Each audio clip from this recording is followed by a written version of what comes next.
You're listening to Real Talk. Hey guys, it's Thomas here, back with another episode of Real Talk. We got a couple fun things to talk about today. We're going to talk about my conversation with a boomer. Carson and I are going to go over our top 20 movies of the decade. And at the end of the show, we're going to cast our ballots for the Golden Globes. All right, here we go.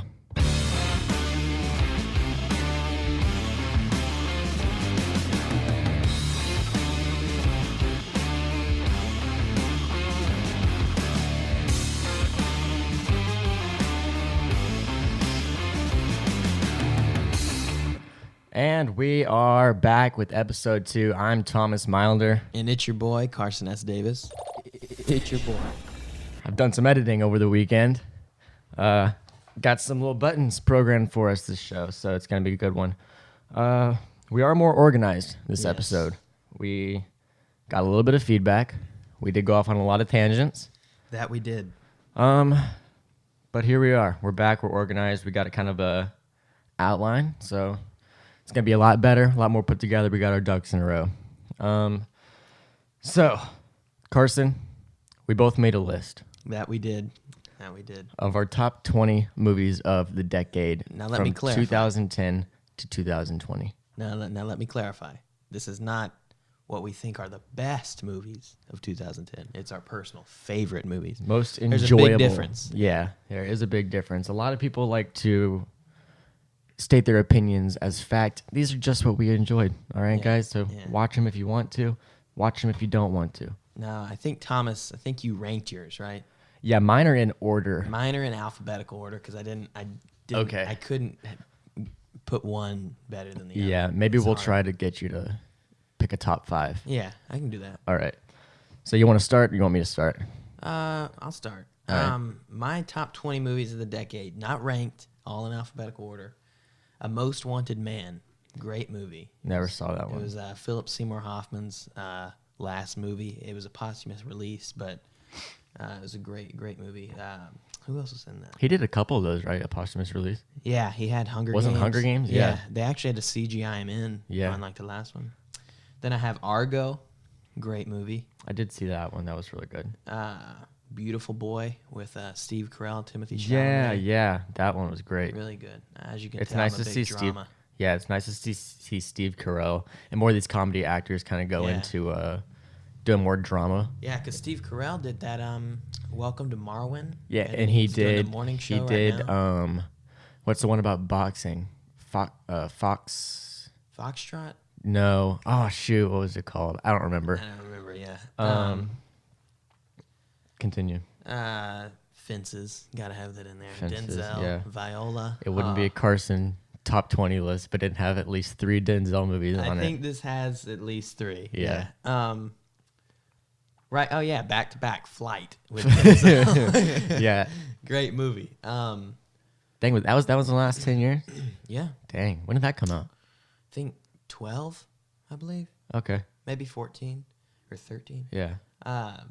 Then I have Green Book, Mahershala Ali. I never got to see that one. What a legend. That won a couple things, yeah, right? it did. Yeah, and the main Green Book.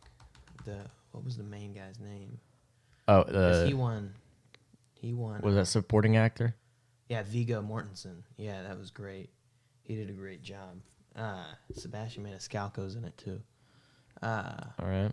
What's next? Next we've got Hell or High Water. That one was good. Great movie. Jeff Bridges. Yeah, that was a phenomenal movie. Of course, Thomas's personal favorite, Interstellar. Dude, I could go on for days about that movie, dude. The directing, the score, the acting, the production design, all Great of it. Movie. Has to take you a few times. The to visual effects. Yeah, and that's one of those movies that has a lot of rewatch value. Yeah. You know, you watch it the first time, it blows your mind. So you watch it the second time, and it blows your mind again. Yeah. But even more. You pick up little stuff. Yeah, you get all that little details. Because, like, you know, the end of the movie comes, and it's kind of like one of those Pulp Fiction things where it's kind of out of order, but it's not as exaggerated. Yeah. Because the opening shot of the movie is literally connected to the ending of the movie. Yeah. Yeah, it is a great picture, as Martin Scorsese would say. Yeah. Okay, here's where I felt biased because we're in 2019 and it's all fresh on my mind. Yeah. So I put The Irishman and Joker in here, although I feel like they're really new releases to be put in top decade, but that's just how I feel right now. Yeah, no, I would agree. Yeah, I'm aware, but I think it's fair. yeah, I put Joker in there. Because I mean, I've got Joker on mine. I think that might be the only 2019 release on here. Although, well, we'll get to mine. You go first. So I got Joker. I thought that was just an overall great film. We got Lincoln with Daniel Day-Lewis. Almost said Martin Scorsese, Steven Spielberg, obviously. Yeah. That movie's gonna kill. Yeah, Lincoln was great. He won Best Actor for that, didn't Yeah, Daniel Day-Lewis killed it. And there was a monologue scene in that where he was talking to like his cabinet. Yeah, that was incredible. Yeah, that was phenomenal. And his wife, Mary Todd, Sally Field did great. In that too. Yeah. Tommy Lee Jones. Yeah, that's a great movie. She was the OG Aunt May. Yeah. Back in the Tobey Maguire series. Yeah, and she was also, wasn't she Forrest Gump's mom? Uh-huh. Yeah. She's been a great mother figure in all of our lives. Then I got Moneyball with Brad Pitt. Yeah, I got that one too. Phil Hoffman and who else? One of my favorite writers on that one too, Aaron Sorkin. Aaron Sorkin's amazing. You compared him earlier to being our modern day Shakespeare. Yeah, he is though. Like if Shakespeare wrote in screenplay format, that's what it would be. Sorkin.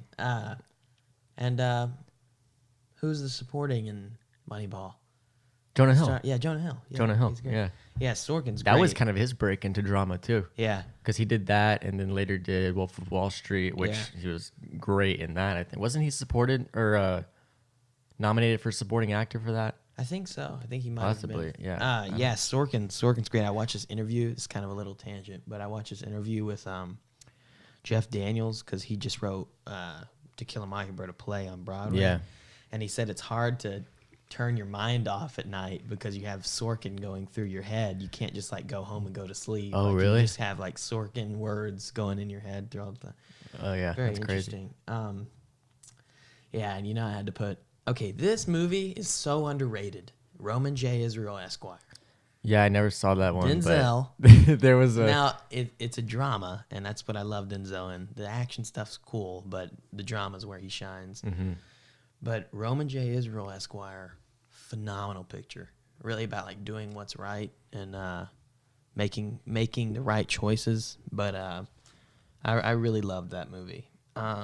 Very, very sad. I think he got nominated for Best Actor, but he didn't win. Yeah. Then How many Oscars does he have? He has 2. Okay. Best Supporting, 1989 Glory, and Best Actor, 2002, the year I was born. Wow, Training you Day. know your shit. I do. Okay. Saving Mr. Banks, great movie. That was good. Yeah, with Yeah. Tom Hanks as I didn't Walt get a Disney. great watching experience on that one because I was on a Disney cruise line and they were playing that in the hotel TV room. Oh, really? Yeah. Yeah. Well, that would make sense. I watched it with there was commercials on it for Disney Cruise Line. That's You don't need to. I'm here. You don't need to advertise. Yeah, and Emma Thompson did great in that too. Mm-hmm. What else? Where do we go from here? Oh, I have 6 more. Okay. Spotlight. Ooh. That was good. Was that the one that they filmed kind of like documentary style, where it was like It's been so long since I've watched it. they filmed it? It was like all handheld. Is that the one with Margot Robbie and they'd like cut away to like the scenes of like these celebrities explaining things? No, this is with Mark Ruffalo, Michael Keaton, Stanley Tucci, Liev Schreiber, Rachel McAdams. What am I thinking of? It's got The Billy, Big Short. Yeah, That's you're what I'm thinking of the Big Yeah, Short. yeah, They yeah. That was the have, same year. Billy Crudup has a role in there. Great movie, just overall. Yeah. Great movie. It's about the Boston Globe and investigating allegations against a priest. All right, after Spotlight, I have The Irishman. Yeah. Great movie. You know, I started to watch that, but like I don't have very good Wi-Fi at my apartment, and so I had to.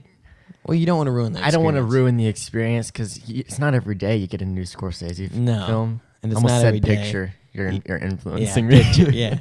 It's not every day you get a movie with De Niro. Yeah. Pacino, So I don't want to ruin that by having like 480p quality. You know, I mean, they shot that. Yeah, that's a phenomenal You know, movie with all the 8D. You wouldn't be doing the cinematographers justice.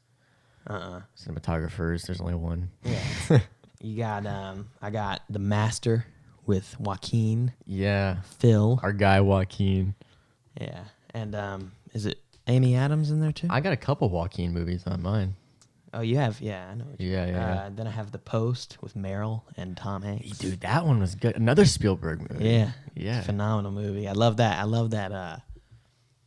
What is that? Where she closes the doors. She's like, "Oh, I don't like rhetorical questions," or something. Oh, yeah. That was in the trailer. Move. Yeah. Yeah. The Wolf of Wall Street.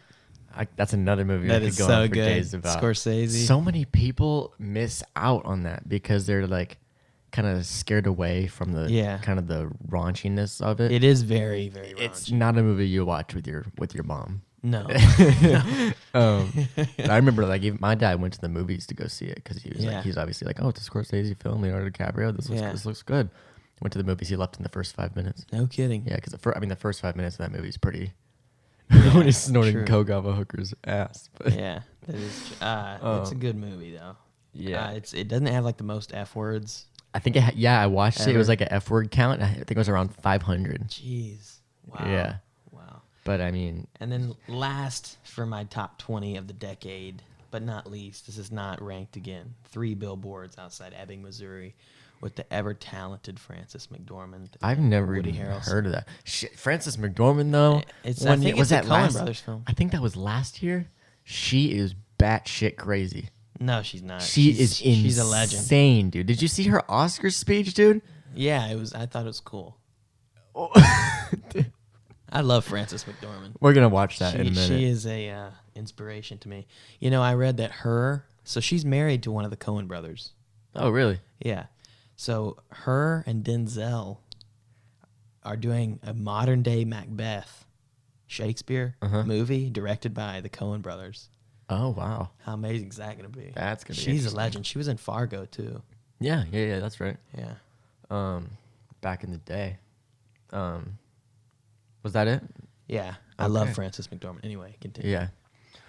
All right. Well, that's a good list, except mine is rated in order. So should I start from number 20 and work my way up? Yeah, you should. And then I'll All do right. my top 5. Okay, yeah. All right. So at number 20, I've got Drive. I think that was a 2011 movie with Ryan Gosling. Not seen that. It's not like it's not an Oscar film. Yeah. I just found it really entertaining. I think I have a couple of Ryan Gosling movies on here because he's a very underrated actor. Yeah, he is. He is. And that kind of annoys me sometimes Land. because people just kind of glance over him. They're like, oh, he's a pretty boy. Everyone likes him because of the way he looks and stuff, Yeah. But, I feel kind of bad for the guy because it's kind of superficial. You look at him, he's putting all this work in. You're like First Man even. Yeah. Killed it in that. He's a very talented actor. But anyways, at number 19, I've got a Alejandro Iñárritu film, The Revenant. Oh, I watched that one in theaters, and that one was amazing. I was a little skeptical going into it because the trailer was like really obscure. Yeah. And you didn't really know what it was about. So I went to go see it, and it blew me away. Oscar well deserved for that one, Leo. At number 18, I've got Arrival. That was Never seen it. Is that a space movie? Kinda, yeah. That's the one with Amy Adams. Okay, yeah. Yeah. But that one was another one that blew my mind because, I was a little skeptical going into that one too, just because it was like, oh, what, a sci-fi picture nominated for, like, doing Oscar sweeps? Like, that doesn't seem Yeah. like Makes sense. Because, a lot of sci-fi movies aren't Oscar movies. Yeah. They're just kind of they're just made to be entertaining. So it's like, is this going to be like some sort of political thing or whatever? But it was really good and really well written. Number 17, of course, Moneyball. phenomenal picture. Yeah. Got a great cast in that one. Yeah, what's Brad Pitt been up to? He did. Did you ever see World War Z? That was a good one. Oh yeah, Chris Pratt and Robin Wright is in that movie too. Chris Pratt's in that? Yeah. I don't remember that. Yeah. He He was one of the baseball players. Oh yeah, that's right. Oh yeah, he was the one that was the pitcher. Yeah. Yeah. Yeah. Exactly. Yeah. Speaking of Chris Pratt, I rewatched Zero Dark 30 the other day. Oh really? Yeah, and he's a SEAL in that one, a Navy SEAL. Oh really? That was good. Jessica Chastain killed it. In Well, that movie. Jessica Chastain's great. She was in Interstellar Yeah. too. Oh yeah, of course I knew that. No, I mean Brad Pitt was just in that Quentin Tarantino.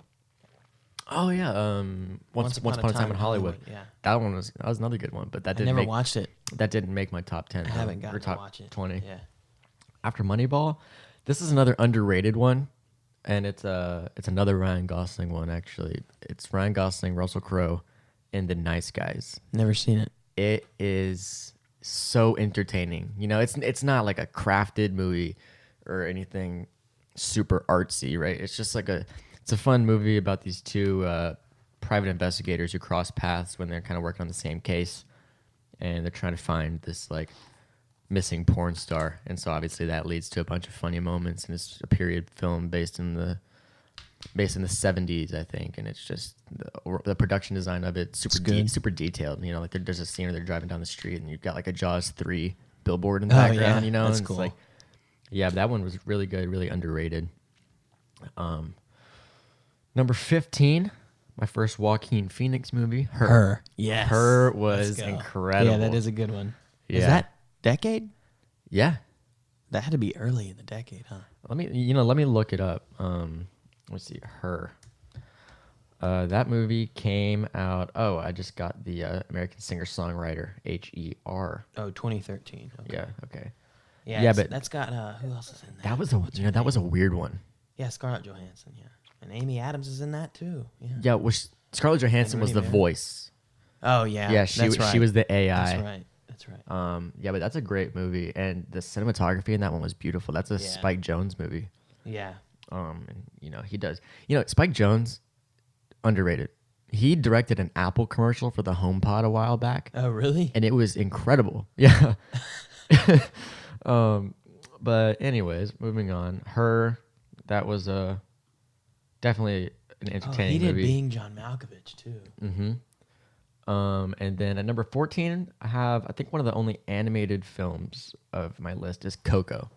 Did you see Coco? I didn't see that. You need to watch it because that was the first animated movie I've ever watched where I have like noticed how awesome the cinematography is. Oh really? Yeah, like it was beautiful. Like the whole thing was just designed amazingly, and the soundtrack was perfect, and the acting was great. And I'm not really one to kind of analyze animated films. I just kind of always, it's my natural instinct. Obviously, like growing up watching animated movies, my natural instinct to think, oh, this is just a kids movie. Yeah. But obviously, like they're not made by kids. They're made by really talented, hardworking people. And that's another thing. I'd love to direct an animated film someday. Yeah, that would be cool. The whole concept of nothing being on accident Yeah. is super interesting. Yeah. Because when you're filming, there's so many things that happen in the background that maybe like your Yeah. script soup doesn't catch, and there's a lot of mistakes in it and stuff. But every frame of an animated movie is intentional. Everything is placed in the background exactly where you want it. And also the idea of no location scouting is really nice to me. Yeah. Yeah. You can just make it. Number 13. This one got some heat when I posted it on my Finsta the other day. Silver Linings Playbook. Oh, with De Niro. Yeah, it's got and, De Niro, Bradley Jennifer Cooper, Lawrence. Jennifer Lawrence. Yeah. That movie came out, I was like a freshman, I think. I was a tortured soul. And it just, struck some chords. It struck some chords. I think it made me realize how lonely I was when I was in my freshman year. Yeah, freshman year in high school. Yeah. It's a rough time. Not a good time. But anyways, that was a great movie, and I loved the soundtrack for that movie too. Number 12? And that was actually a good director for that one too. What was his name? David O. Russell? I think that's what it is. Yeah. Yeah, but he later did he did something that was nominated. Yeah, it was David O. Russell. Yeah. What does his filmography say? What's something recent that he's done? Because he did that American one. Hustle. No, Fighter and Joy. The one with Jennifer Lawrence. Joy? Joy. Yeah, Yeah. he did that one. Yeah. Yeah, I didn't necessarily like that one too much. But anyways, number 12, we got Hacksaw Ridge. This one's movie. controversial because of the director, Mel Gibson. Oh, yeah. A lot of people don't like Mel Gibson, but I'm a firm believer in the fact that you should separate the artist from the art. Because, and another reason that movie really really made my list was because of Andrew Garfield. Oh, okay. You know, because it was kind of what he needed after being hated for doing the Amazing Spider-Man movies. You know, everyone was like, "Oh my gosh, who's this guy?" And then he did that, and he was amazing in it. And then we got this was another one that got some heat from a friend of mine. You know, one of those people that kind of look at the sex of the director before they look at the film. Django Unchained. That's Quentin Tarantino. That's Tarantino. Right? Isn't Jamie Foxx in that? Yep, Jamie Foxx. One of the best actors of this last decade, Christoph Waltz. You seen him? Yeah, he was in. He's Inglourious Bastards. Oh, that should have been on my list. That was a great movie. Dang. Yeah, I think he's been in some James Bond stuff too. Yeah. He makes a great villain. Yeah. He's got that look. Yeah, and his acting is just so unique. But anyways, and after Kerry that, Washington was in that. This one's controversial because it's just kind of like it was a very polarizing film. Like there's a lot of normies saying that this is the best movie ever. People who the same people that say, "Oh, music today sucks." I wish I was born in the '80s. Bohemian Rhapsody. Some good movies in the '80s. Bohemian Rhapsody. Music. Yeah, go ahead. Great movie. I just thoroughly enjoyed it. It's kind of a guilty pleasure, honestly, but Rami Malek did a great job, and I'm sure most of y'all have seen those side by sides, like with the choreography that they did for the Live Aid thing, and it was just so like on point, down to every detail. Speaking of Rami Malek, who was the perfect person to play Freddie Mercury? Speaking of Rami Malek, I have not received information. I'm not high up there. I read an article where you've got a mole on the inside, where a person named Rami Malek and this other little-known actor named Denzel Washington are doing a movie together called Little Things, and it's a detective movie. That could be interesting. It's going to be epic. Also, speaking of Rami Malek, I'm watching The Pacific right now, which came out back in 2010. Which is a little HBO like 10-part series about the World War II in the Pacific, and it's really good. Rami Malek's actually in it. He's playing. Oh, really? Yeah, he plays a Marine. I think that was one of his kind of first roles. Because after that, he went on to do was it Mr. Robot? Yeah, he did Mr. Robot. Yeah, and that movie was actually just a bunch of film students that kind of just wrote that and started making it, and then it got picked up. Yeah. Wow. Anyways, after Bohemian Rhapsody, I've got American Sniper. What number are you on? American Sniper, Bohemian Rhapsody is number 10. Okay, so we're in the top. Number 9, we got American Sniper. Okay, good movie. Chris Kyle. Yeah, about Chris Kyle. I got a little thing for kind of war movies. I like biopics. Like I love biopics. Like when Denzel does Malcolm X, Phil does Capote, or but when they do Lincoln, and Bradley Cooper did Chris Kyle. Bradley Cooper was perfect for that role. Yeah, like great role. And Sienna Miller killed it in that.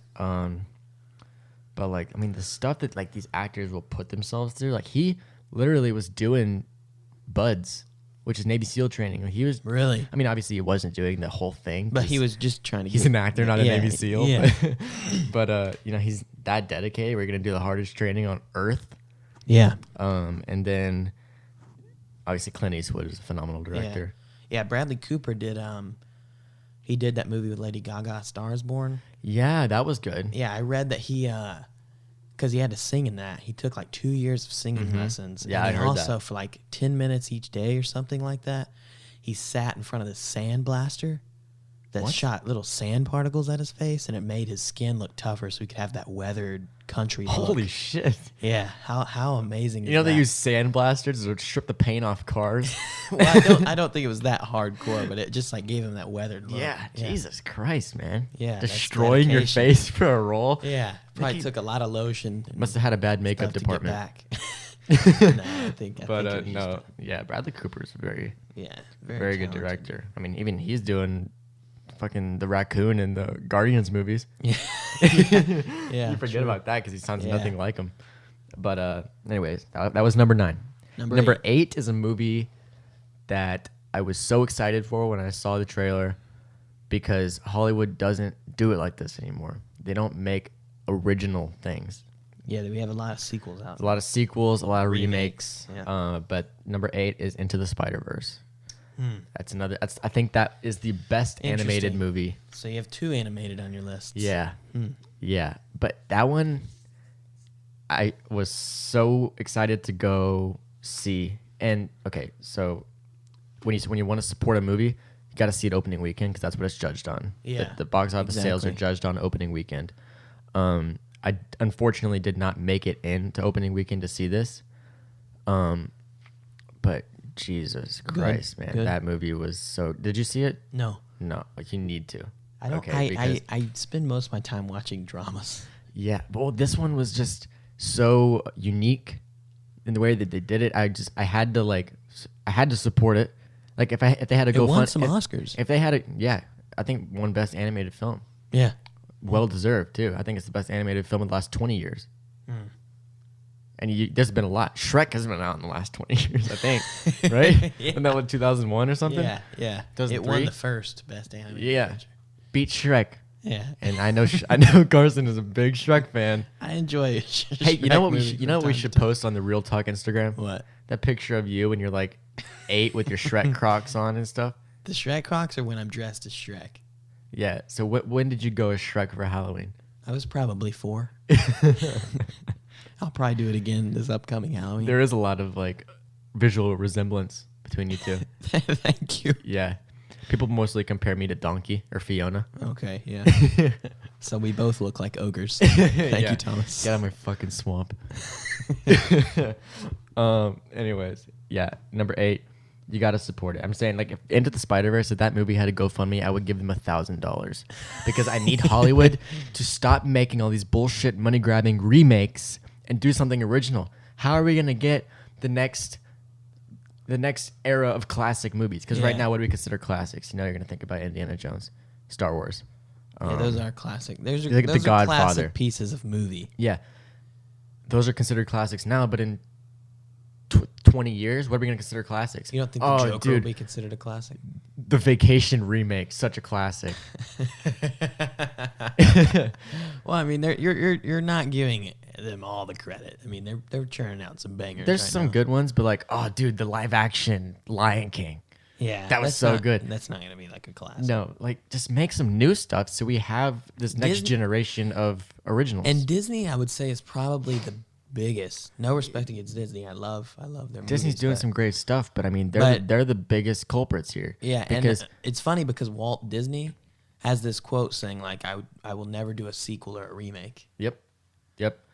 And they shouldn't. Well, I mean, it kind of like, okay, sequels are different. Is one thing. Sequels are acceptable to an extent, but like when it's when they're only doing it for the money grab, it's like, okay, come on. Yeah, it's the same exact movie. It's just a live action version. But when it's like the remakes of stuff, it's like, why do we need a remake? We was don't. The last one not good enough? The last one was perfectly fine. Exactly. The day I draw the line is they do a remake of Forrest Gump, I'll shit my pants. I will drive to Hollywood overnight, and I will stab the director of that movie in the face. I don't think you should do that, Thomas. I will do it. You can't make a remake of these things. You can't threaten something like that on live air. No, but this is going out to Apple Podcasts, Spotify, Anchor. Yeah, we did manage to get on Apple Podcasts. If you're listening on Apple Podcasts, be sure to give us a 5-star rating and leave a review. Exactly. But only a positive one. Sorry for that plug. Anyways.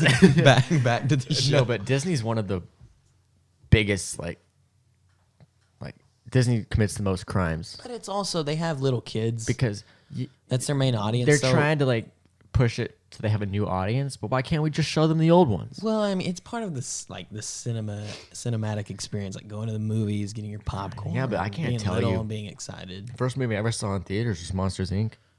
Do you want to know what the first movie I saw in theaters was? What? Shrek 2. Of course it was. Of course it was. True story. But yeah, no, Disney's one of the biggest culprits here because they're doing all these live action remakes. Yeah. But not to mention, they also rebooted Star Wars. That's true. Do you like the new Star Wars? They're also just cranking out Marvel movies. Nobody's business. Yeah. As if that's not enough. Hey, let's do Agents of S.H.I.E.L.D. Let's do a Netflix series. Hey, let's make a streaming platform so that everyone can watch our stuff and we can make more money. They're just thieves at this point, and I don't want to support them. But they make good shit. Nah, see, I'll support Disney. I have no disrespect towards Disney. No. But anyways, Into the Spider-Verse number 8. Number 7 is another incredible one. Damien Chazelle, Whiplash. Oh, you know, this was one of his first like theatrical releases. Yeah. And it like swept at the Oscars. Yeah. Every movie he does kills. Because he did Whiplash, and then he did La La Land, and then he did First Man. Who's the older guy? Who's the older guy in that? J.K. Simmons. J.K. Simmons. He was amazing. And Miles Teller really killed it. And that was another kind of redemption movie for him, for me at least, because the last movie I saw before Whiplash was Fantastic Four. Oh, yeah. Fantastic 4 out of 10. That movie sucked. But then I went and saw Whiplash, and it was him. So, I mean, he killed it in Whiplash. Damien Chazelle, at this point, is one of my favorite working directors. Did he do La La Land? Yeah. Yeah. Yeah. Because I think he's one of the directors that's going to bring us some of these new movies in the new era of classics. Yeah. You know, because he hasn't done a remake. No. They've all been original screenplays.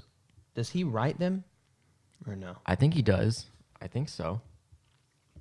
Do me a favor and will you research that for me, please? Yeah, I will. But moving on to number 6, my third. Sorry. Yeah, he wrote them. Yeah. He wrote Whiplash at least. But anyways, number 6, my third Ryan Gosling film, Blue Valentine. Have not seen it. You got to see it. It's on Netflix. It's just amazing. Very subtle. It's like kind of a under the radar movie. It's not flashy. I think they shot on 16 millimeter. It's very gritty. It's very real. And I love movies like that. Things that aren't super theatrical. Obviously, yeah, me too. I love a good I, drama. Yeah, obviously I love like the super like Hollywood stuff like Tarantino's new. Well, yeah. Once but Upon a those Time are in Hollywood. drama. I mean, Yeah, but I mean those are designed to entertain. These yeah, movies those are are big more of cinematic, like these movies are more of like a human study. Yeah, you exactly. know, like The Marriage Story. Yeah, on yeah, Netflix. yeah. What are they called? A character study. Yeah, character study. Like Joker.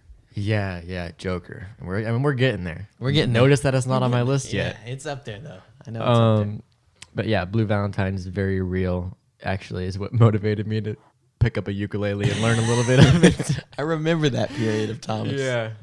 That was also our friend Leo that motivated me a little bit. Yep, Leo Rodriguez, shout out. Gotta keep up with his standard, you know. Yeah, the legend. He might be on the podcast someday. He needs to be. Yeah, Leo, if you're listening, come on. hit us up. Come on, Yeah. get on here. Anyways, after Blue Valentine, we got number 5, The Wolf of Wall Street. Classic. Instant classic. I think that will be a classic. It already is. I watch that movie probably once a year. There's a couple movies that I watch every year. It is a classic. Yeah. Honestly, I was pissed that Leo won his award for The Revenant, not this. Yeah, who won it that year? Let me look that up.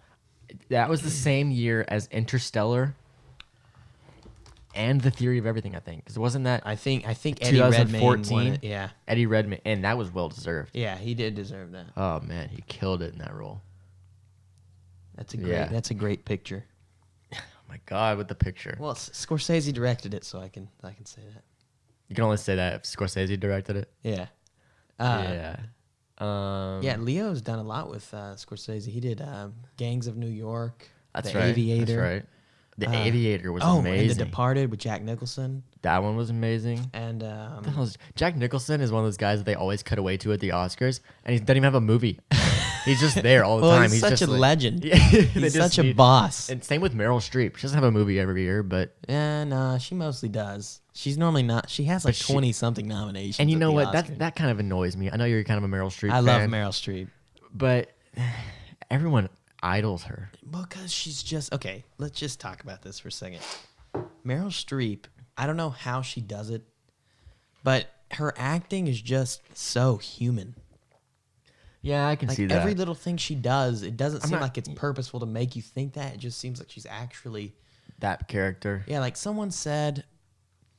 What was that quote? The craft is trying to be believable. The art is to try to hide the craft. Oh, And I that's never just heard so that before. yeah. I don't think that's perfectly how it was said, but that's Makes sense. resonated with me a lot as an actor. because that's just so true. But anyways, number 5, The Wolf of Wall Street. Yeah. Amazing. Meryl Streep was not in that. No. But I probably wouldn't have watched it if she was in that because I don't want to see Meryl Streep in a movie like that. I would watch any movie with Meryl. Really? Yeah, any movie. She had a new movie with the laundromat. The laundromat, really good. Yeah, political statement. I saw the political statement. I feel like most of the stuff she's been doing is a political statement, though. Yeah, she's doing Little Women though with Saoirse Ronan. Yeah, and, I will say she was amazing in The Post. She was, and she's with Timothée Chalamet. Mm-hmm. Oh, you know, in Wolf of Wall Street, the real Jordan Belfort's in the end of it. Yeah, he's the guy that introduces Jordan Belfort. Yeah. And that reminds me, that ending to that movie, which we talked about a little bit on the last episode, is just amazing. Yeah. I there's something there, and I wish I could just sit down with Scorsese and talk about that ending, because I've watched it time and time again, just the ending, to try to figure out why we kind of mute out DiCaprio talking. Yeah. Right? And we just go to the audience after he does that little pen bit. I can't figure it out, but I know there's something there. Like there's some reason. Yeah. And it just works perfectly. Like it just works perfectly. Yeah, sell me this pen. Yeah, sell me. Oh my god! And he didn't write that, did he? No. No, that was an adapted screenplay. That was based off of the book. His book. Yeah. But the screenplay was by Terrence Winter. Okay. He's done a lot of stuff. Yeah. Okay, number 4, I got La La Land, and that was a little bit of a. That's debatable. I struggle with that. I'm not sure if I'm 100% confident in this, whether or not I should switch that with The Wolf of Wall Street, but it is up there. So La La Land, I got at number 4 because I just love that, because like the style they did it in was I've never seen it, by the way. It was so 50s musical. Yeah. Like The Sound of Music, you know? Or oh shoot, what's that one he said? West Side Story. Yeah, West Side Story. You know, just it was so much like that. And even like the cinematography and the lighting in that. Who's Damien Chazelle's cinematographer? Damien Chazelle, DP. Linus Sandgren. That's right. I don't know. I think he's done that correctly. I think he's been the DP on all of his films, if I'm not mistaken. But yeah, La La Land, everything about that movie was well done. Maybe it was overhyped.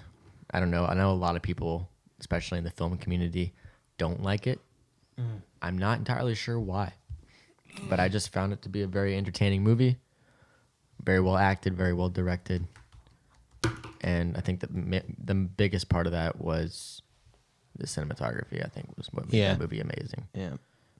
But I would hope that will be a classic someday, considering it's done in the style of a classic.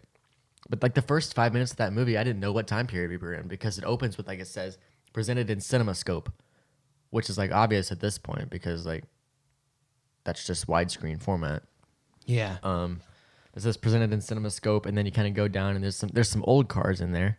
Yeah. And then it's going down the highway and you see a Camry and you're like, are we in like 1960 like LA, or are we just like in 2016 LA? Like I don't know, but obviously later in the movie you kind of figure it out.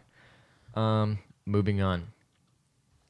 That was number 4, La La Land. Number 3, here we are. Top 3. Joker. Joaquin Phoenix's Joker. Let's go. One of the best movies. I have no qualms with putting that at number 3. Yeah. Because with it being a 2019 release, because there's very few movies that I'll watch that I rewatch and study it, because there's movies that come out and I want to study it because it's like I want to make movies like that. Yeah, it's just such an overall well-directed, well-acted, well-written. Just everything about it is really, really phenomenal. And I was so skeptical going into it because I was like, well, there's no way he's going to beat Heath Ledger. And he fucking did it. I think he did. He did it. I think he did. No discredit to Heath Ledger. His Joker's amazing. It's just a different character. Yeah, it's a totally different role. Same name, completely different character. Yeah. But I think if Heath Ledger had the opportunity to do the backstory, it would have been just as amazing. And I think that... but it would have been a different story again. Yeah, I think, obviously, Heath Ledger played a villain. And in this movie, Joaquin's kind of playing. He's playing. He's playing a sympathy human for him. Yeah, he's just a guy. Yeah.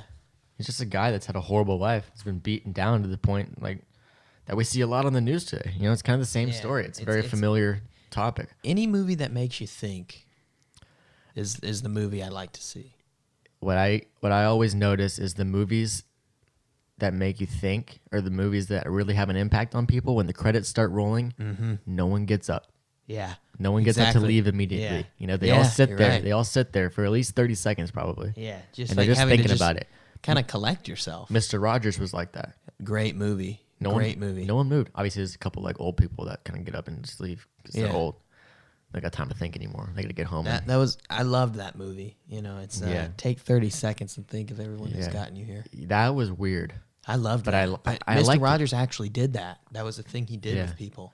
Well, and then he broke the fourth wall. Yeah, and he looked. But it wasn't in like a Ferris Bueller way where he talks to the camera. It was just in such a subtle way where he just looks into your soul. Yeah, dude. I loved that though. And I loved that. And you thought touched me. Yeah, you really thought he was Mr. Rogers. You never think you ever get. You never think one day I'm gonna get to look Tom Hanks in the eyes. Yeah, but did. That let you. Yeah, dude, it gave you that opportunity.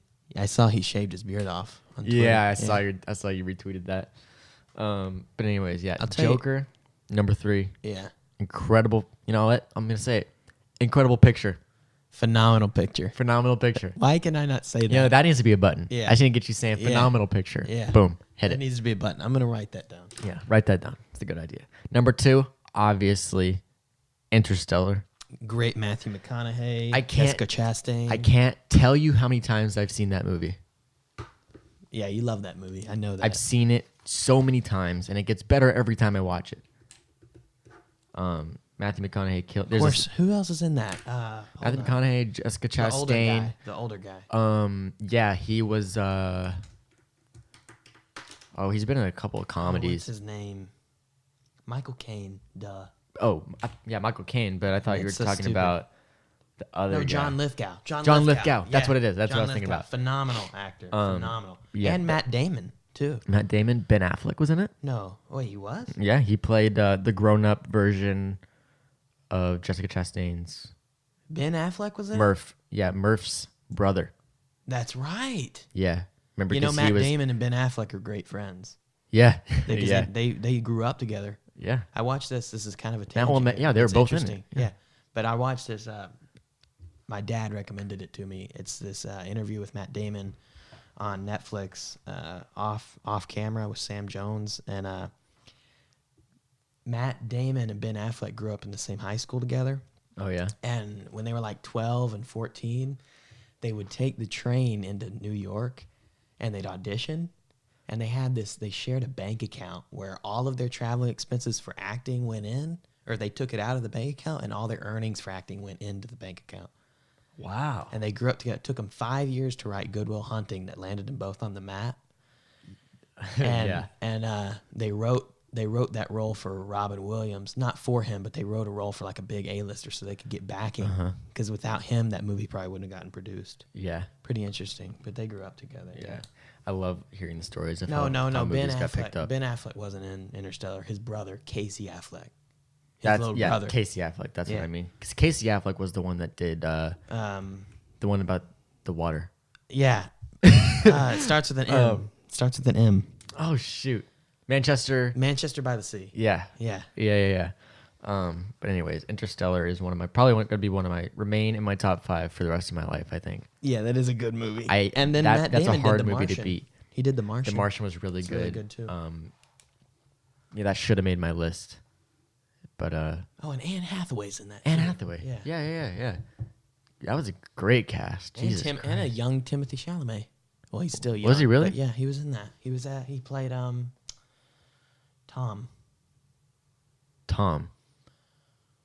I think it was his son. Was it her brother? Son. No, I think it was might have been. I don't know. I don't remember, but that movie had one of the best scripts, I think. Yeah, who wrote that screenplay? Christopher and the Nolan brothers.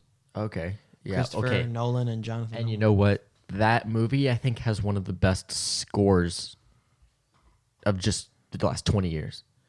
I listened to that score by itself, and I rarely do Hans that. Zimmer Hans did that. Zimmer. Yeah, And, there's a funny story about how they got that score going.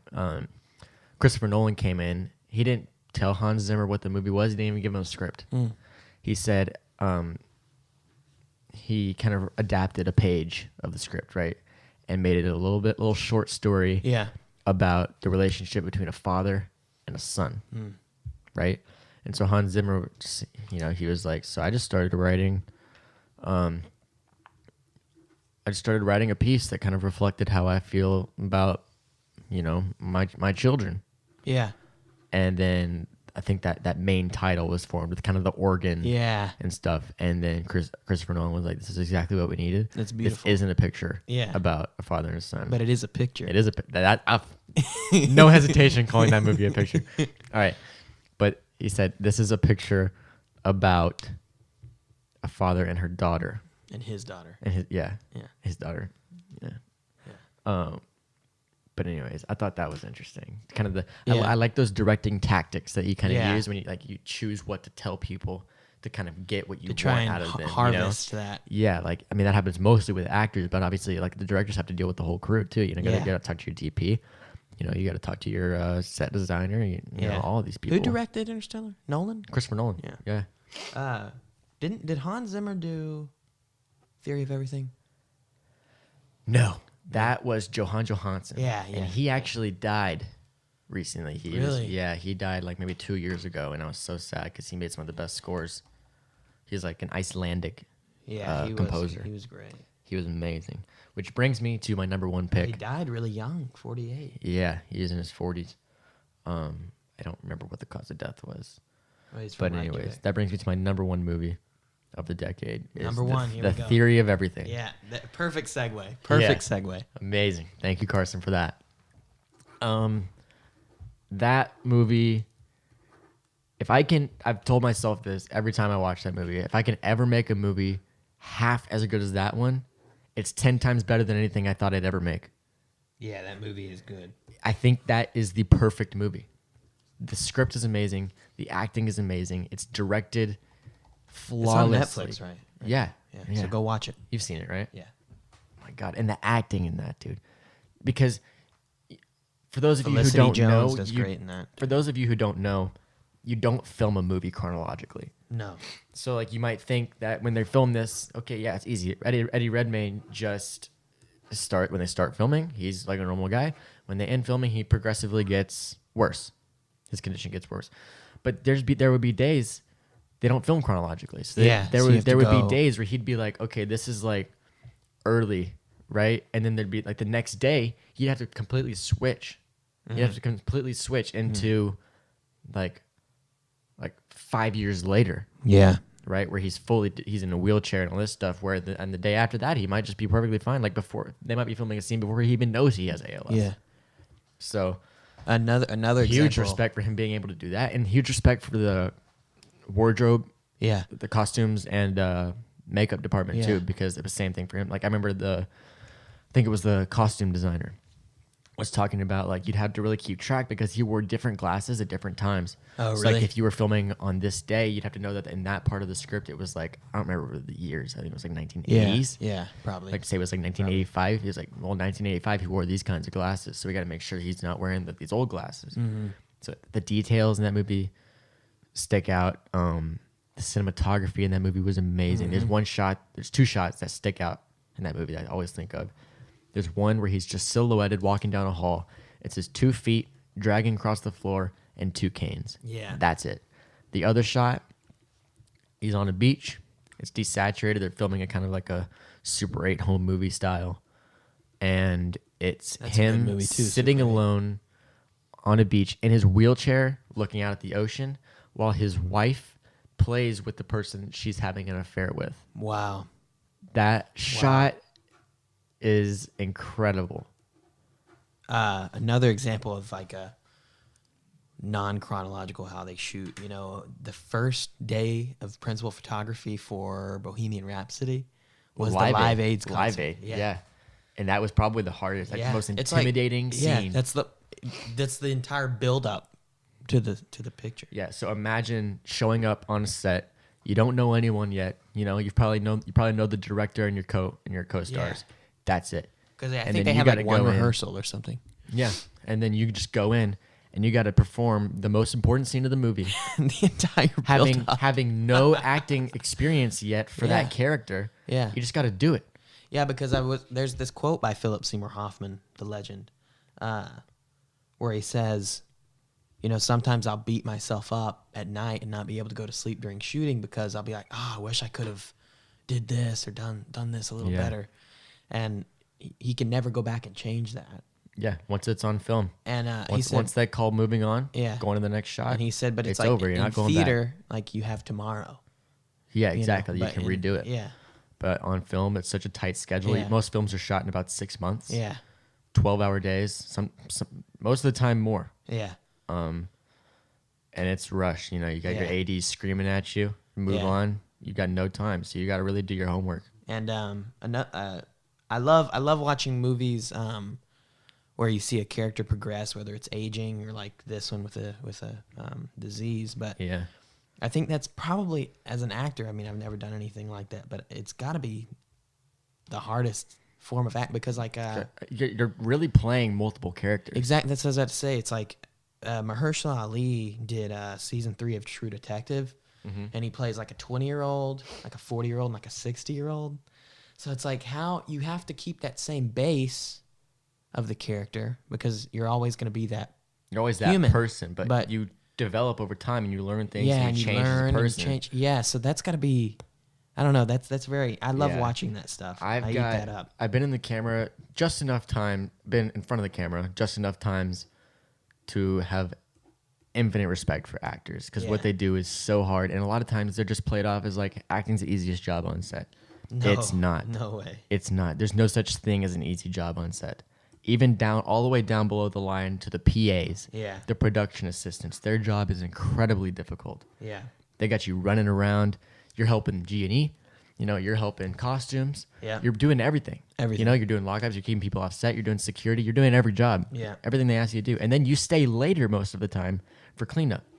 Rest of the cast and crew goes home, and you're the one you're the last one there, and you probably get paid the least amount. Probably. Yeah, they probably do. Yeah. I think they. Was that I your think number most, one? I think most productions will pay you about $10 an hour. No kidding. Yeah. Only. Which Wow. is, I mean, it's above minimum wage in most places, But still. but you're working a lot harder than you would be if you're delivering pizzas. Yeah. That's true. The hours, so you do make pretty good money. Yeah. But only because of the hours. So like That's if you true. work That's a true. 16-hour day, it's $160 a 160, day. yeah. And you're working 5 days a week, Yeah. you know? Or sometimes 7, you know, if it's an indie film. I mean, that's 800 a week. It's good, Yeah. but I mean, you're really working for it. What is that a year? It's like, well, it's not going to be a I year. think It's like 6 I months. think so it's it'd be about like- somewhere around you 25 to 30. they probably make around like 20,000 a movie. Yeah.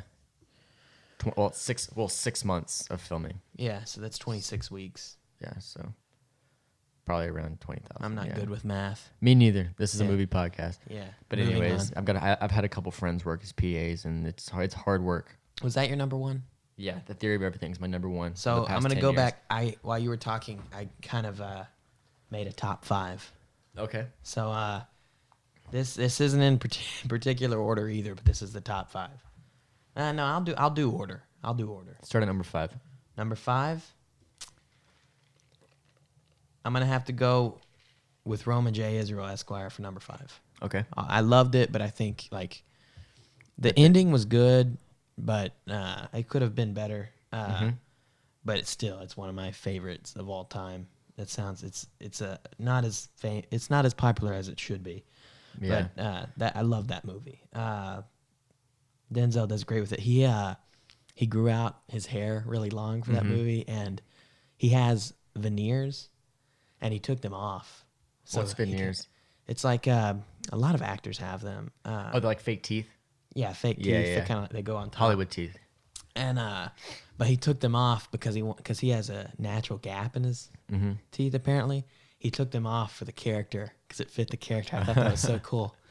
Yeah, actors bring so many little details to the role that like the director and the writer never even think of. Exactly. So it's such a blessing when you make get them on human. set and the actor's done their homework. Yeah.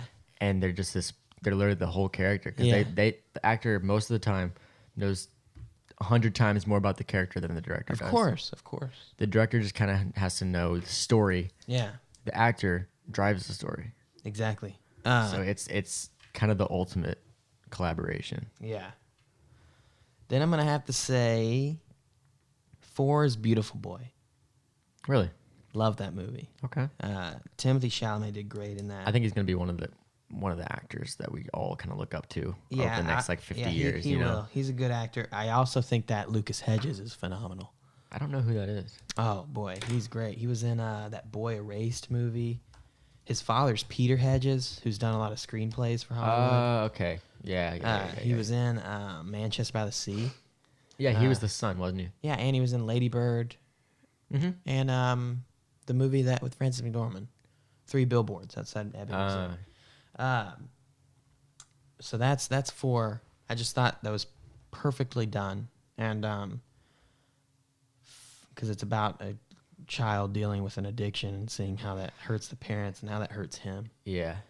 That was beautifully That's done. probably going to be a movie where you go back and you watch it after you're a parent and you see it completely differently. Yeah. You know? 3. What's number 3? Ooh, this is tough. What do you got written down? So, 3 is going to be Fences.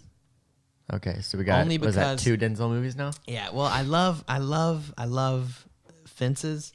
I'm only gonna put it at 3 because it was written as for the stage by August Wilson. Yeah. The movie was done great, and it was also directed by Denzel Washington.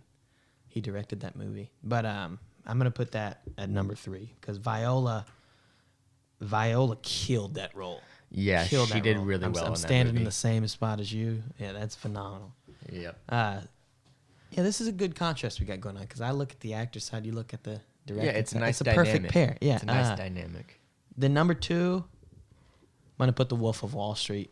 Amazing movie. Great movie. It's gonna be a We've classic. talked about it. I don't even need to give an explanation. No, we don't even need to. And then go in and more number depth. 1, The Master. Really? Phil Hoffman does great. Joaquin I'm does gonna have great. to watch it Amy again. Adams.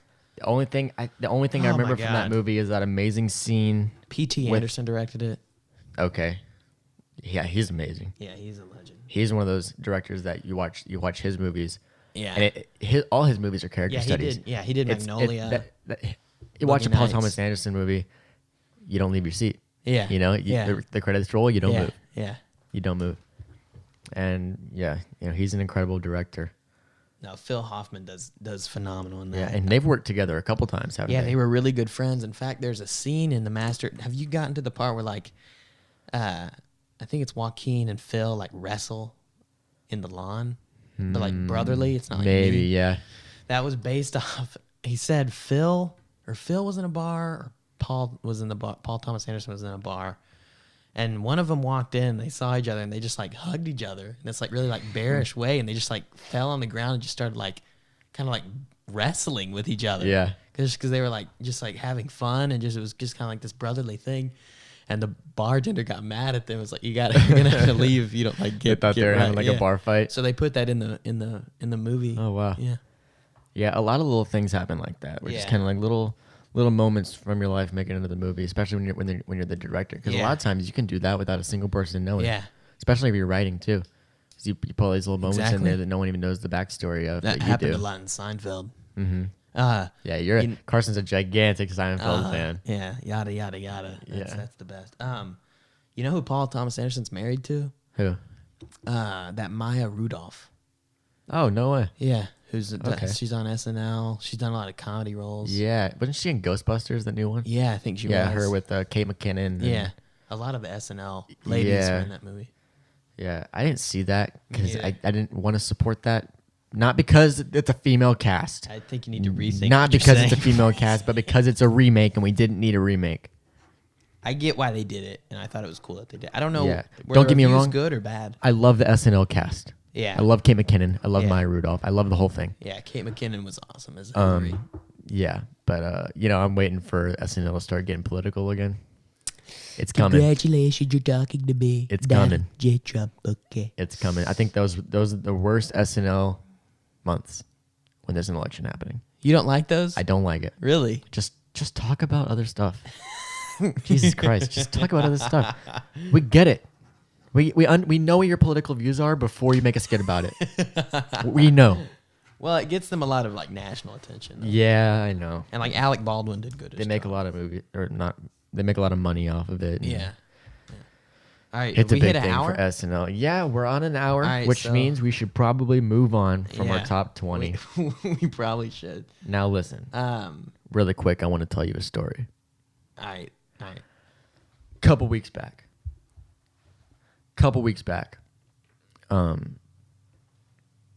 it's the day after Thanksgiving. I go over to a family friend's house, and we're having a conversation, and the topic of global warming comes up nonchalant. It's just a casual thing.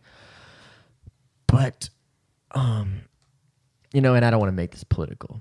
I just want to keep it strictly logical. Okay. All right? We're not going to talk about whether or not you believe in it or not. We're just going to present the facts, okay? That's why this is going to be quick, because I don't want to polarize our audience. But anyways, I get to talking with this guy. He doesn't think it's real. I think it's real. Facts have been presented. That's just my point of view, all right? Yeah. That's it. Okay.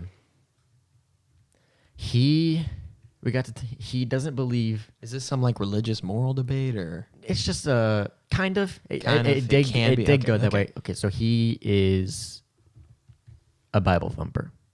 Okay, You don't have to say it like that, but okay. I'm just saying he's very religion oriented. Yeah. Okay. Yeah.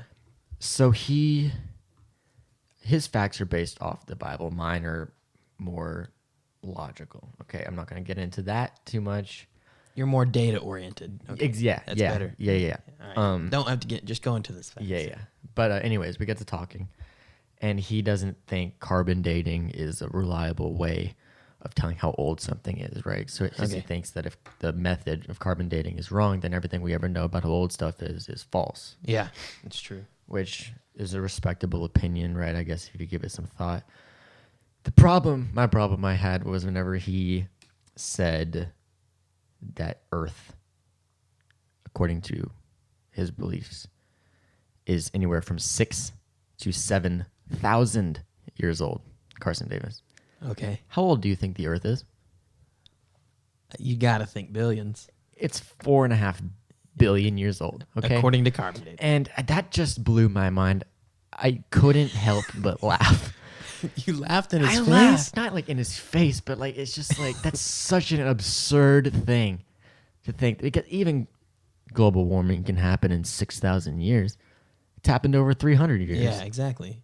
It wasn't a thing before the Industrial Revolution. Yeah. So it was just, I thought it was interesting. Just want to throw that out there. Earth, guys, I'm sorry. I hate to break the news to you. I think even Jesus himself would say that the Earth is 4.5 billion years old. Moving on. That's my conversation with a boomer. 4.543 billion. Yeah. 4.543? Yeah. Yeah. And that's not like 0.543 isn't something you kind of say like, it's kind of roughly 0.543. No, you need to say 0.543. Thomas, please. 0.543. 4.543. 4.543. 4.543. Got it. I feel like I'm in a Meisner repetition exercise. 4.543. Is that what they did in The Master? Kind of the no blinking scene? Kind of, a little, but that was more like ask him questions. Yeah, and he had to answer. Yeah. And then if they blinked, they start over, right? Yeah. Yeah. That was crazy. But anyways, yeah, had a conversation with the boomer. It did not go well. Boomer. Whenever I tried to walk away from the conversation, and then he said, "That's the problem with this generation. They can't hold up an argument." And so I ran back to the So you table got and roasted? argued for another 45 minutes. So you got roasted. So Yeah. you got roasted. I got roasted. Yeah, you got I got roasted, but I showed up. Did I you was say there. okay, boomer? I did say okay, boomer. Because on Twitter a couple weeks back, I saw someone kind of explain why okay, boomer became a thing.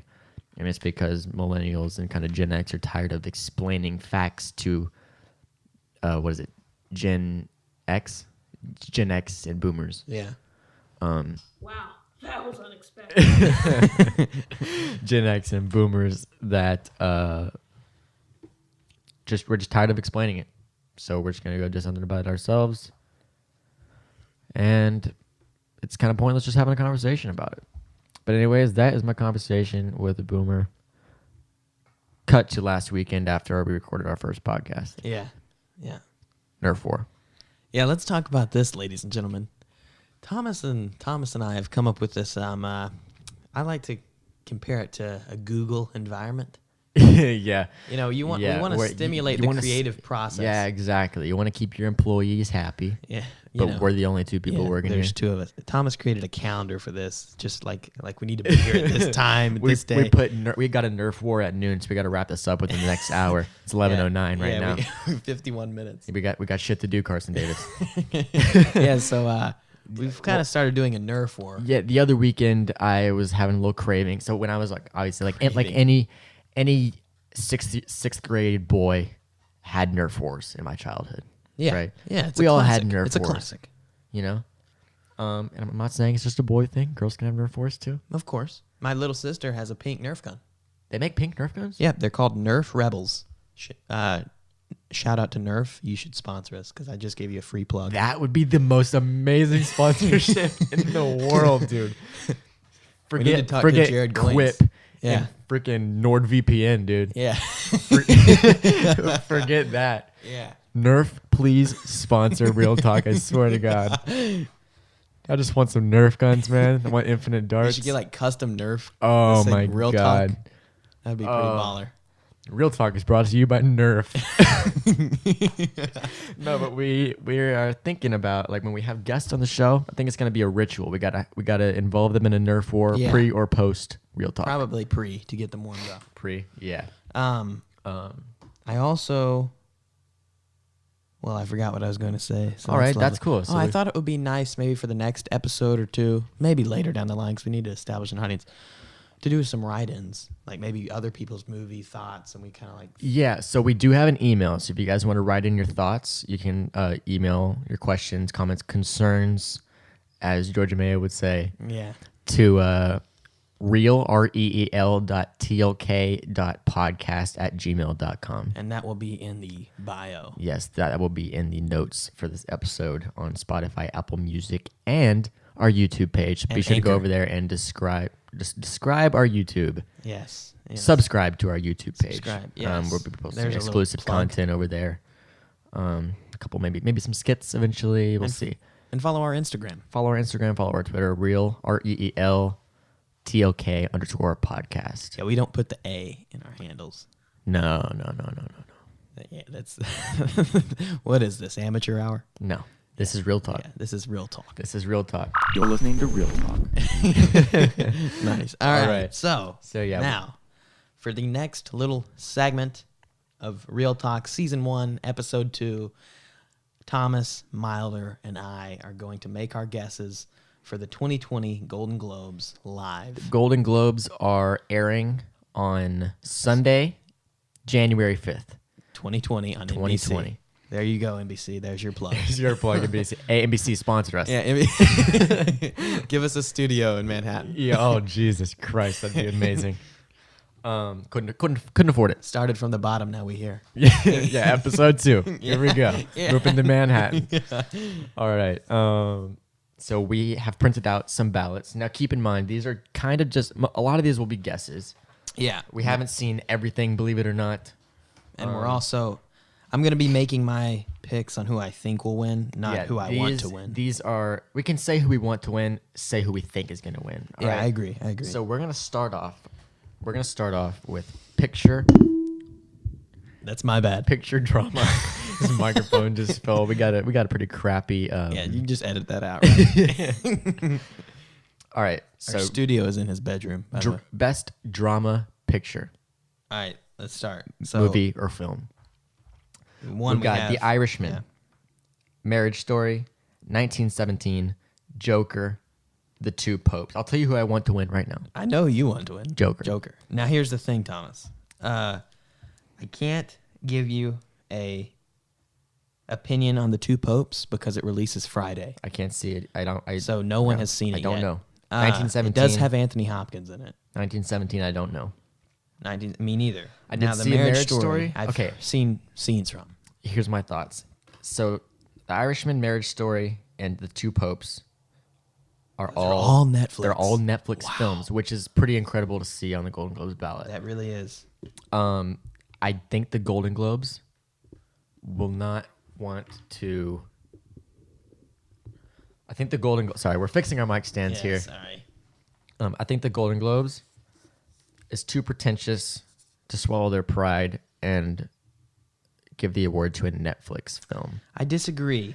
However, that is a hard call to make because it's The Irishman and it's Martin Scorsese. Because I don't think that it's going to be hard for them to do that because they already gave them 3 nominations. So it already proves that they're willing to. There's Netflix all over this ballot. Yeah. I mean, okay, you want to hear the interesting story about Martin Scorsese and how he got to Netflix? How? So he went to, I think it was Sony or Paramount. Okay. And he said, I'm going to make this movie called The Irishman with De Niro, Pesci, Pacino, Keitel, and I need X amount of dollars. They wouldn't give it to him. Okay. He went to Netflix, said, hey, I'm doing this movie, blah, blah, blah, blah, blah. I need X amount of dollars. And they said, done. Yeah, of course, because Netflix wants these directors. Yeah. They want Hollywood to move towards streaming. Yeah, of course. You know, that's where they make their money.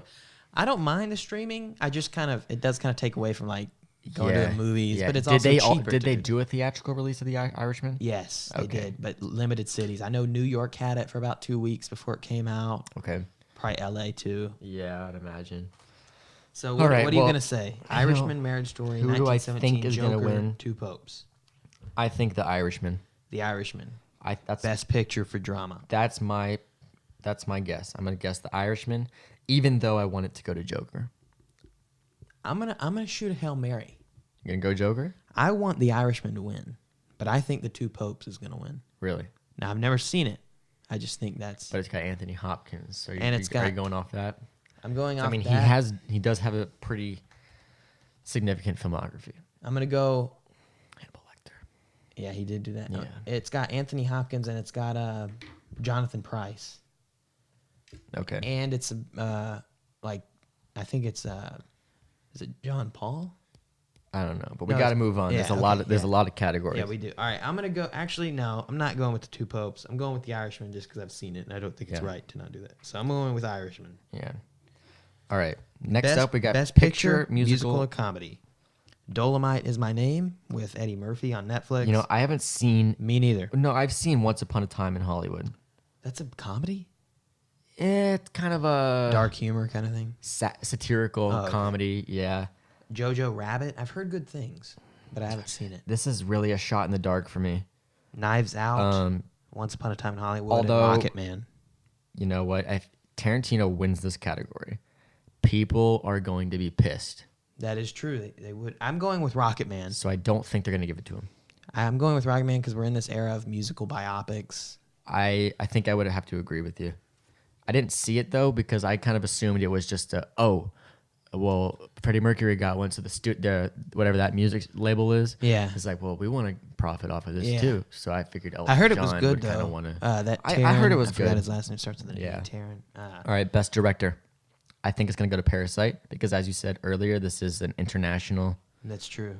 thing. And Parasite, I've heard a lot of good things Me about. too. I have heard a lot of good. I'm going with Parasite. However, Todd Phillips too. He did do amazing. did an amazing job, and for his probably, I think one of his first dramas, right? Yeah, he did The Hangover. Yeah, he did The Hangover. You know what? I'm going with Parasite. I think it might go to Parasite, but I'm gonna put my faith in Todd Phillips. Okay. You know, I think he did an incredible job with that. Best screenplay. Although there's a lot of good directors on here. Jesus, for you the got director Tarantino characters, you and have Scorsese. Parasite, 1917, Joker, The Irishman, Once Upon a Time. I can't tell you how happy I would be to see Todd Phillips like this breakout. I mean, not really a breakout director, but for this drama. for this drama, genre, yeah. to see him beat out Scorsese and Tarantino. You know. Next up, we got screenplay. Best screenplay: Marriage Story, Parasite, The Two Popes, Once Upon a Time, The Irishman. You know, I gotta go with The Irishman. I think I agree with you. It was just so well written. I think that's going to be the movie that sweeps. It's got, I mean, just the technology and everything, and it's like the final hurrah for that group of. Yeah. Yeah. All right. Well, next up we got foreign language film, which is for me is I don't speak any other languages, so I'm gonna go with. Oh, well, we got Parasite. Puedo hablar. I'm gonna guess español un Parasite poco. because that seems to be a very popular film. Yeah. Les Miserables might do good though too. I'm gonna go with Parasite. Nah, I'm gonna go with Les Miserables. I think it's gonna be Parasite. It might be. All right. Well, next up Actor, we got actor for a drama role. Christian Bale. Ooh, Ford versus Ferrari. Did you see I it? want to see it. I haven't seen it either. It's have Matt Christian Damon in Bale and Matt Damon. Yeah. Well, Christian Bale, Antonio Banderas, Pain and Glory. Adam Driver. Okay. I gotta go. Joaquin Phoenix. Yeah, I do too. I think that was the one. I think that was the best role of the year. Yeah, I agree. Best performance. He killed it. I really hope that goes to him. I'm gonna go with Joaquin Phoenix. Even though Adam Driver was really good in Marriage Story. There's think super transformative element with Joaquin and the Joker. He really took it on. Yeah, he really did. Took it on. Could you imagine if De Niro was nominated for supporting actor for Joker? And yeah, I'd be pissed, dude, because I feel like in that movie he really half-assed that role. I don't think so. Really? Because he kind of paid a lot of is it homage? I don't know. What are you trying to say? Homage? I don't know how to pronounce it. Anyway. To what? To that Late movie night he talk did show with hosts, or- that movie he did with Scorsese, the comedian where he was King of Comedy. the king of comedy. Yeah. Yeah. Uh, Well, so- anyways, all right, actor We for got a it. musical or comedy. yeah, we got a lot to get through here, so we Yeah. don't have time to dwell on them. Yeah. Actor for a musical or comedy. Daniel Craig in Knives Out, Roman Griffin Davis in Jojo Rabbit, Leonardo DiCaprio. DiCaprio, Once Upon a Time in Hollywood, Taron Egerton, Rocket Man, and Eddie Murphy. Dolomite Is My Name. That's a tough one. I haven't seen a lot of these. I'm gonna go with Taron. Rocket Man. You think? Yep. I'm definitely not going with DiCaprio based on his history of winning awards. Yeah, he doesn't have the He's got greatest record. He's got one award. Yeah. Even though he's probably one of the best actors of our generation. Yeah. I agree with you. Well, I'm gonna make it interesting. Because we're gonna make this a Make it competition. interesting, Thomas. So I'm not gonna pick the same thing as you. I'm going to go. Oh shoot. Daniel Craig, Knives Out. Interesting choice.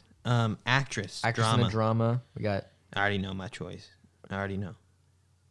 who? I'm going with Saoirse Ronan. no. I'm going with Cynthia Erivo. Who's that? Sorry. Well, we if got I Scarlett butchered that. Johansson for Marriage Story, which she was really She was really good in. Really She good. was really good in that. And I I've just think that was that's Harriet is so good. It's the only. I'm gonna go Scarlett Johansson She because plays that's the Harriet only Tubman. performance I saw, so I got to give it to her. I'm gonna go with Harriet. All right, now we got actress in a musical or comedy. Knives Out, Aquafina, The Farewell, Kate Blanchett, Where'd You Go, Bernadette. Okay, so Beanie these award Feldstein. shows are so political. I think they're gonna give it to Booksmart. Yeah, I think so too. So That's I'm who I gonna was give it. gonna choose. And isn't she like young, like Yeah, 13 or something? yeah, I think so. So Animated feature. animated feature. Frozen 2, How to Train Your Dragon, The Hidden World, The Lion King, Missing Link, Toy Story 4. This is rough this because is I hate hard. all of these. We talked about this. Frozen 2, a sequel, Yeah, is apparently it on was the really Golden good, though. Globes ballot. Apparently it was really good though, and so is Toy Story 4. Yeah, I didn't like Toy Story 4. It was okay. I didn't like it. It was okay. I'm not a big animated guy. I think most people our age would say they didn't like it. That's true though. That's true. I'm gonna just go with The Lion King. I'm gonna go Frozen 2.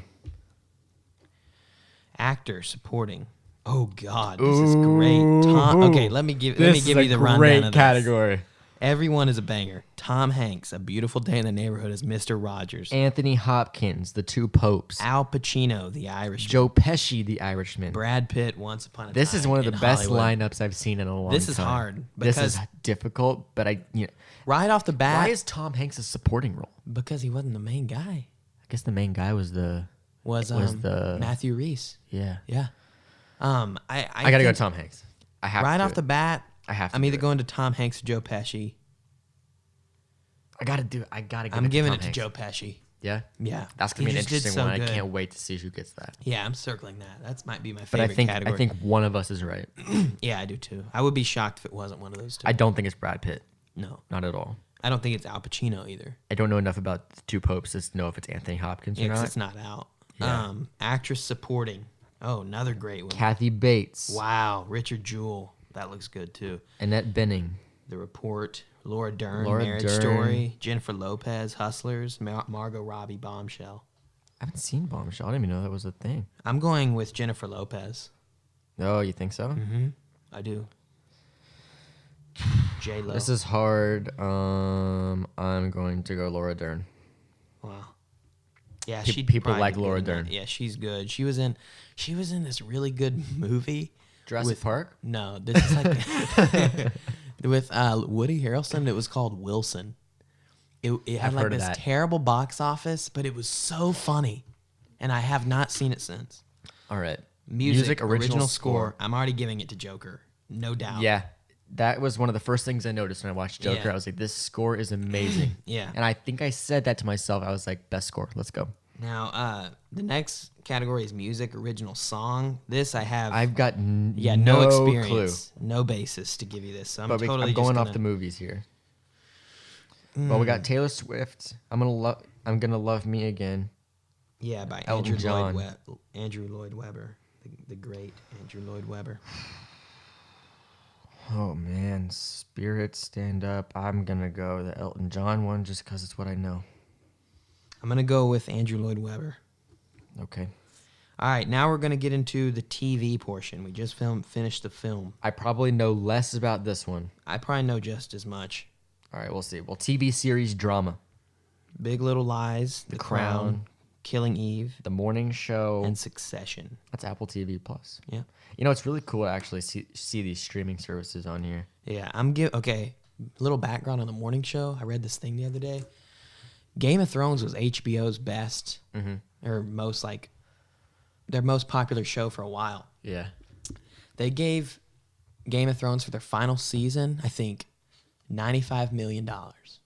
Yeah, I heard that was like a legit budget. Yeah. Do you know how much Apple gave The Morning Show, their first streaming TV show, How for much? their first season?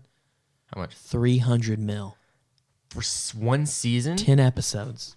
$300 million. $300 million. Yeah, Jennifer Aniston and Reese Witherspoon Holy pull $2 million an episode, which they deserve, but they pull $2 million an episode. Fuck that. No one deserves $2 million an episode. Yeah, they do. I mean, like LeBron James gets paid $30 million a year just from his. Yeah, I gotta say, if anyone deserves that money, it's gonna be an actor over an athlete. That's just Yeah, my opinion. I Don't agree hate too. me for it. Yeah, don't hate me for it. Yeah, This isn't a sports podcast. I'm giving Go it. elsewhere, I'm listen giving. to a sports podcast. I'm giving it to the morning show because I All love right. that show. I'm gonna Big go- Little Lies could win though too because it's got a great cast: Meryl, Nicole Kidman. I'm gonna go out on a limb and say The Crown. Okay, yeah, that did do good Yeah. because Olivia Colman won an award for that. TV series, musical or comedy. We got Barry from HBO, Fleabag, Amazon Prime, The Kaminsky Method, Marvelous Miss Maisel, The Politician. I just want them to win so bad, so I got to give it Marvelous to them. Miss Maisel. I got to give it to the GOAT, Michael Douglas and Alan Arkin, The Kaminsky Method. Okay. Michael Douglas is in that. Yeah. I'm gonna agree with you then. Actor in a drama. We got Brian Cox, Succession. Kit Harington, Game of Thrones. Rami Malek, Mr. Robot. Tobias Menzies, The Crown. Billy Porter, Pose. I'm going to give it to Kit Harington, Game of Thrones. I'm gonna go Rami Malek because I like Rami Malek. My Actor. reasons for this are such bullshit. Actor, musical or comedy. Michael Douglas, The Kaminsky Method. Bill Hader and Barry. Ben Platt, The Politician. Paul Rudd, Living with Yourself. Rami Youssef, Rami. Paul Rudd was really good in that. Mm.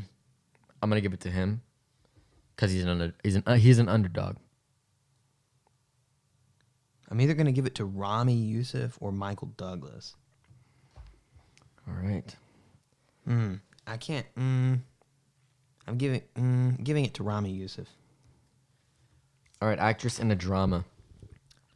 Easy money. I already know where I'm going. You're going Jennifer Aniston.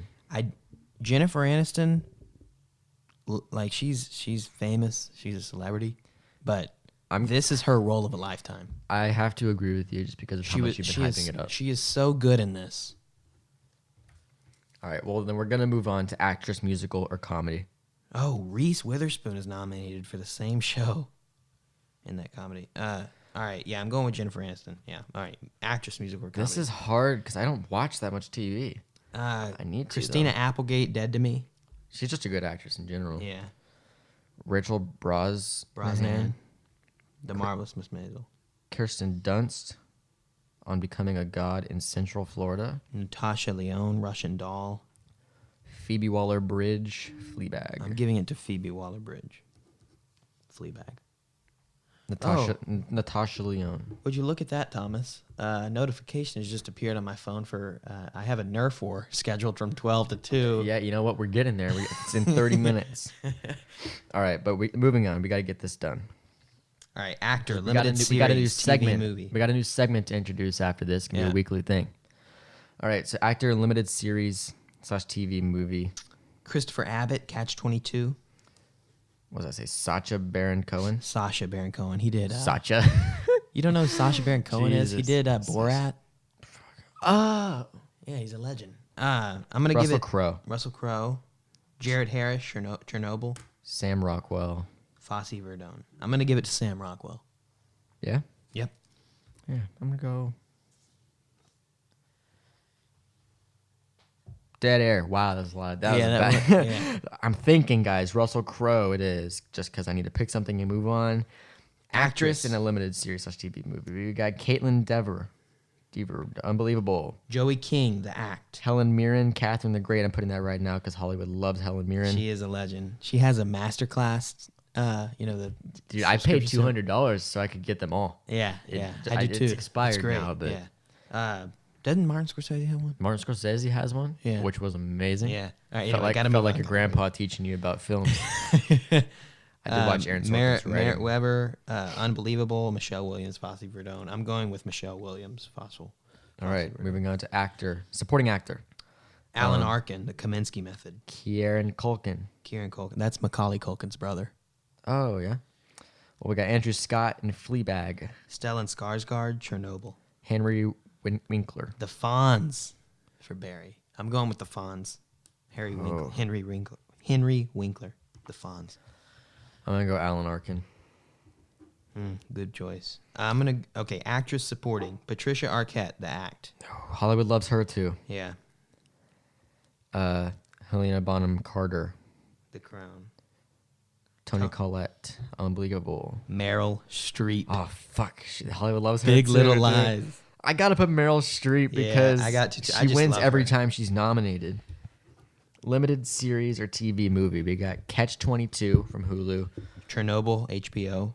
Fosse Verdon, FX Networks. The Loudest Voice, Showtime. And Unbelievable from Netflix. I don't know what any of these are, so I'm going to pick Chernobyl because it's on a lot of other ones. I'm going to go with Fosse Verdon. All right, and that wraps up the Golden Globe ballot. Carson, how do you feel? I feel pretty good. I'm going to say... How many are there? We got 1, 2, 3, 4, There's 5, 25. 6. There's 25. Mm-hmm. What number out of 25 do you think I think I'm going to get around the 15 mark. Really? Yeah, just because sometimes it's very unpredictable. I think I'm going to get about 6 or 7. Really? Yeah, I'm not confident. Now, to our listeners, all 2 of you, guys, we will be launching. We will report our results on January 7th. This episode will come out reporting our results for the Golden Globes. Tuesday morning, 5 a.m. Central Time. Yep. After the Golden Globes. That's that Tuesday morning. Now remember to tune into the Golden Globes. They are Sunday, January 5th, 2020 on NBC. NBC, there's your plug again. Yeah, there's your plug. All right, and guys, we're coming to the end of the episode. That we are. And we've got a new segment that we're going to end every episode with, and that's our recommendation of the week. Carson said, what are we doing? What are we Because doing? I don't know. I haven't really thought about this, to be honest with you. We just put it at the end just now. This was a split-second decision. And you know what I'm going to recommend to you? Just because I'm watching it right now. the Pacific. And HBO 10-part series. It's incredible. And you know what? Rami Malek's in it. that's true. You know, you got Rami Malek. It's produced by Tom Hanks and Steven Spielberg. Two incredible people, especially when they collaborate. It's just a series about the Pacific War in World War II. And it's gruesome, it's bloody, and it's everything I love. I'm just kidding. No, it's done really well, and the character development over the 10 parts is really well thought out. And my recommendation of the week is going to be The Morning Show. It's got to be. The 10th and final episode of the first season is coming out this coming Friday. And it's got Jennifer Aniston, Reese Witherspoon, Steve Carell, and my personal favorite, Billy Crudup. It's a phenomenal, phenomenal show. I totally recommend it. It is a little raunchy, but it's really good. Yeah. And you know what? Can I say something about The Morning Show? Yeah. Maybe 5 more minutes on the title. No, it's good. It's a pretty really generic like- title. Well, it's a lot deeper than that. Well, I wonder how many shows have been called The Morning Show. Well, that's the whole point, Thomas. I'm- Have you watched The Morning Show? No. Okay, then you have no opinion. All Disregard what I right. just I'm said. recommending The Morning Show. Yeah, that's my recommendation of the week. All right, guys, that concludes recommendation of the week. It's your boy. Yeah. And also, you're listening to Real Talk. That's Real Talk for you guys. Make sure to Carson, you got any closing thoughts? Yes, make sure to listen to us on Anchor, Spotify, Apple Podcasts, YouTube. YouTube. We're gonna be. Share with your we friends. got a YouTube channel right now. The link will be in the notes. Be sure to go over there and subscribe because we will be posting all of our podcasts, and video podcasts are coming soon. Coming soon. Soon come. They're On the way. Soon to come. On the way. To Real Talk video episodes. They will only be on YouTube. So be sure to go over there and subscribe for video podcasts and a couple sneak peek previews and exclusive content. And if we reference anything in the show or if we react to anything in the show, you will be able to watch it over there. Major key alert. Major key alert. All right. Here's a quote to end it out. Major key alert. As the great Denzel Washington once said, do what you gotta do to do what you want to do. That's all I Exactly. have for you today, everybody. Exactly. It's your boy, Carson S. Davis. It's your boy. All right, guys. Be sure to go over and listen to Real Talk on Spotify. Be sure to subscribe and follow us on Spotify. We've got Apple Podcasts. Give us a 5-star rating. Leave us a review if you want to. Be honest. Tell us what you really think. But only if it's good. Otherwise, I will report you. So we're on Apple Podcasts, Spotify. Listen to us there. Give us a rating. Subscribe to us on YouTube. And you can follow us on Twitter and Instagram at Real, REELTLK _podcast. And that's for Twitter and Instagram, guys. It's been a great episode. Thank you so much for listening. And we'll see you next Tuesday at 5 a.m. CST. It's been a good one. We'll see you next week.